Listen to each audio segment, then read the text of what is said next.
আশা করছি আপনারা সকলে খুব ভালো আছেন। এখন হলো ভোর 6টা। আমরা আজকে যাচ্ছি কর্ণগড়ের মন্দিরে। রাস্তায় যেতে যেতেই বাজারটা পড়ে, তাই মামনি বলল বাজার থেকেই একটু ফুল কিনে নিতে। একটা জবা ফুলের মালা, একটা আকন্দ ফুলের মালা, একটু কুচো ফুল।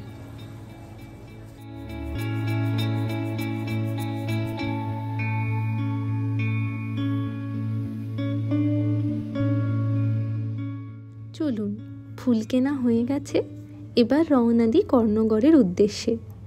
এই যে জায়গাটা দেখছেন, এটা হলো ভাদুতলা। কর্ণগড়ের জন্য আমরা এখান থেকে ডান দিকে যাব। ওই তো এই অপূর্ব সুন্দর গেটটার পরই শুরু হবে কর্ণগড়। সকলেরই আসার খুব ইচ্ছা ছিল, কিন্তু বিয়েবাড়ির কাজের জন্য সবাই খুব ক্লান্ত হয়ে পড়েছে। তাই মামনি বলল যে তোরা দুজনে গিয়েই পুজো দিয়ে আয়। তাই সকাল সকাল আমরাও স্কুটি নিয়ে বেরিয়ে পড়লাম। মামনি সব জিনিসই গুছিয়েই রেখেছিল, শুধু ফুলটা আর মিষ্টিটা বাকি ছিল। তাই বাড়ির কাছের বাজারটার থেকে ওই দুটো কিনে নিয়েছি। ভাদুতলার থেকে কর্ণগড়ের রাস্তাটা খুবই সুন্দর। দেখুন চারিদিকে কেমন সবুজ গাছপালায় ঘেরা, আর মাঝে মাঝে একটু করে করে ফাঁকা মাঠের ছোঁয়া। আজকে একটু মেঘ করেছে, মনে হয় বৃষ্টি হবে একটু পরেই। কি অপূর্ব সুন্দর লাগছে জায়গাটা দেখুন।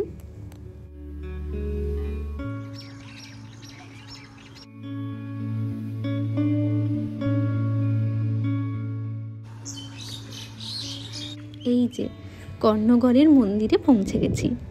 আমি প্রথমবার এই মন্দিরটাতে এলাম। মন্দিরে ঢোকার সাথে সাথেই চোখটা যেন জুড়িয়ে গেল। চারিপাশে গাছপালা দিয়ে ঘেরা এই মন্দিরটা। এই দিকে রয়েছে সব দোকানগুলো, আর অন্য দিকটায় রয়েছে একটা বড় মাঠ, যেখানে পৌষ সংক্রান্তিতে মেলা বসে।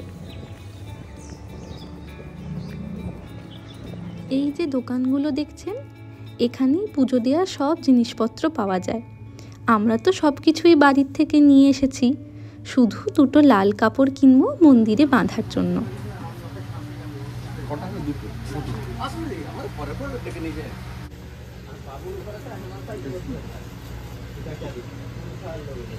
সব কিছু নেওয়া হয়ে গেছে, চলুন এবার মন্দিরের ভিতরে যাওয়া যাক।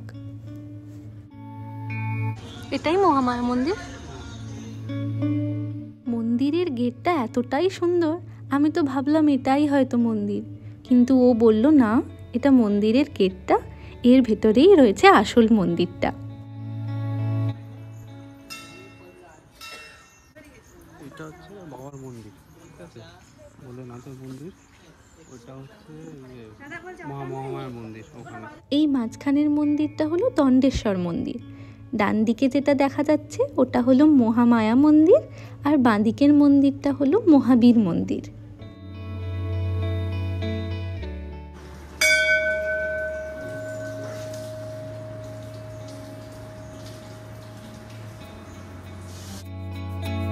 মন্দিরের গেট দিয়ে ঢুকেই প্রথমেই ডান দিকে পড়ে রঘু বাবার মন্দির। আমরাও তাই প্রথমেই এখানে এলাম। এই মন্দিরটার দেওয়ালে কি সুন্দর মায়ের প্রত্যেকটা রূপের একটা করে প্রতিমা বানানো রয়েছে, আবার তাতে মালাও পরানো রয়েছে। এক ধার থেকে রয়েছেন মা কমলা, ধূমাবতী, মা মনসা, আবার অন্যদিকের দেওয়ালে রয়েছেন মা কালী, তারা, এভাবে আরও অনেকগুলো রূপের প্রতিমা।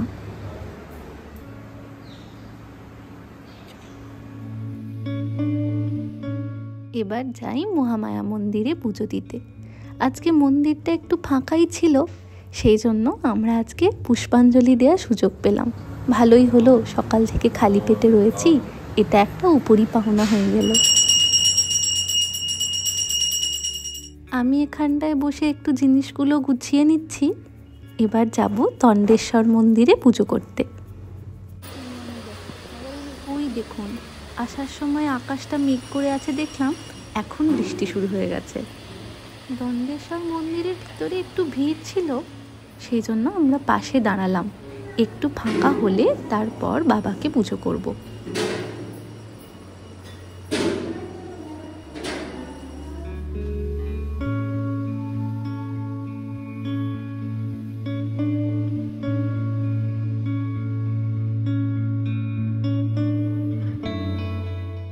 এখানে অর্ধেক অর্ধেকটা জল ঢাললাম আর অর্ধেকটা রাখলাম ভিতরে শিবলিঙ্গের জন্য। পুরোহিত মশাই বললেন এখানের শিবলিঙ্গ নাকি জলের নিচে রয়েছে। মন্দিরের মাঝখানে দাঁড়িয়ে গোটা মন্দিরটাকে কি সুন্দর লাগছে। চারপাশে কত ধরনের ফুলের গাছ। ওই যে আবার শিবের প্রিয় ফুল চাঁপা ফুলেরও গাছ রয়েছে। এবার এলাম মহাবীর মন্দিরে পুজো দিতে। এরকম পাথরের দেয়াল ছিল ও, আর এখানে আমরা ছোটবেলায় ছোটাছুটি করতাম আর কি অন্য বাচ্চাদের সাথে। না, মন্দিরটা খুব পরিষ্কার পরিচ্ছন্ন, সুন্দর।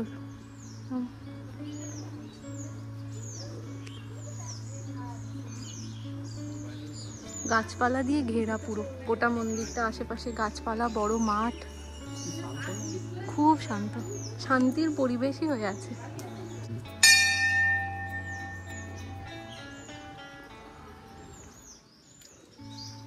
এদিকে ভোগ রান্না হয় এখানে, তার মানে ভোগ খাওয়ানোরও তো ব্যবস্থা রয়েছে হবে। সকালবেলা এসে টিকিটটা কেটে যেতে হয়। আচ্ছা, দুটো দেখে মনে হয় যাওয়ার সময় আমরা জেনে নেবো। হ্যাঁ হ্যাঁ, যদি কোনো নাম্বার টাম্বার থাকে। এখানে রয়েছে সিদ্ধিকুণ্ডর জল।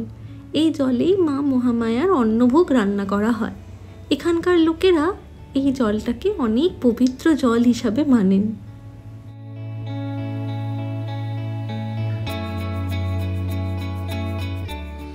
বাহ, অনেক বড় জায়গা। এগুলো ভোগ খাওয়ারই জায়গা। হ্যাঁ হ্যাঁ, আচ্ছা। একটা রড় ব্যাপার ছিল, এখন তো রিনোভেট করেছে, দরকার ছিল না। এগুলো তো ভেঙেও যাচ্ছিল, পুরো পাথরে। পুজো করা হয়ে গেছে, এবার সব মন্দিরগুলোতে একটু ধূপ দেখিয়ে নেব।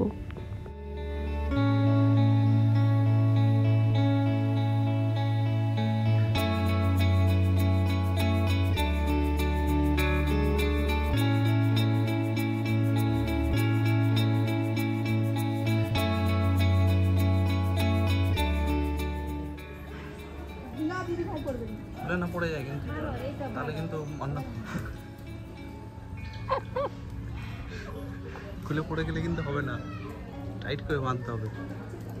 একটা গিট দেওয়ারও জায়গা নেই। আমরা থাকতে থাকতে যদি খুলে পড়ে যায় তাহলে তো হয়েই গেল। ওরে বাবা, অনেক উঁচুতে বাধ্য। সেই যে লাল কাপড়গুলো কিনেছিলাম সেগুলোই এখানে বাঁধছি। এখানকার লোকেরা বলেন কোনো মনস্কামনা নিয়ে এই লাল কাপড়গুলো বাঁধলে সেটা নাকি পূর্ণ হয়।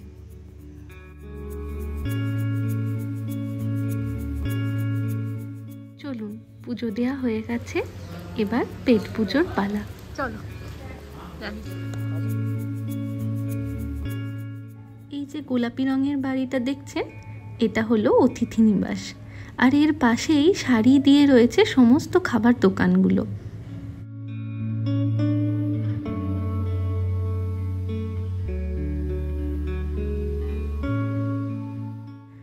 এবার বাড়ি ফেরার পালা।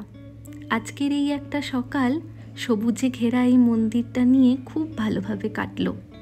আজ তাহলে আসি, আবার আসবো নতুন একটা ভিডিও নিয়ে। ততক্ষণ আপনারা সকলে সুস্থ থাকবেন আর সকলের খেয়াল রাখবেন।